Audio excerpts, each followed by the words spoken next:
Tout a bien commencé, le protocole était en place, il n'y a pas eu de faux pas. Et Emmanuel Macron a choisi les mots en anglais et en français pour annoncer sa venue.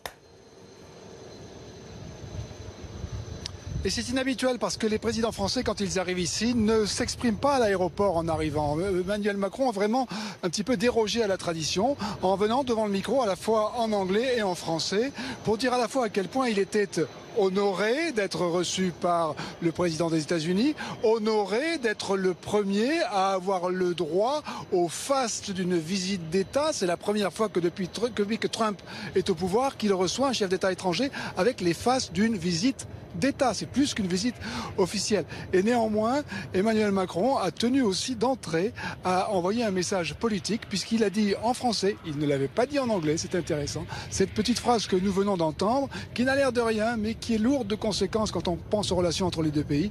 Nous sommes les garants du multilatéralisme contemporain. Et ça, c'est important parce que c'est au cœur des dissensions qu'il y a, des différences qu'il y a entre Emmanuel Macron et Donald Trump. Emmanuel Macron croit au multilatéralisme.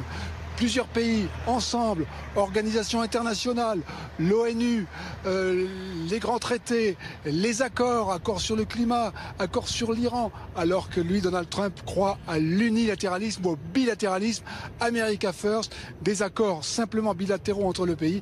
Il ne croit pas beaucoup au multilatéralisme, Donald Trump. Et donc, lorsque il rencontrera Emmanuel Macron tout à l'heure, il sera très sensible certainement aux mots et mal prononcés par le président français ici, mais il aura sans doute reçu le message qui a été envoyé par le président français, un président tout sourire qui a l'intention de profiter de sa très bonne relation personnelle avec le président des États-Unis, relation forte, forgée depuis quelques mois, mais qui veut aussi profiter de cette relation forte pour dire sur quoi il n'est pas d'accord et le dire franchement. Jean-Bernard Cadier, donc, qui est en direct de l'aéroport Saint-Andrews pour BFM TV.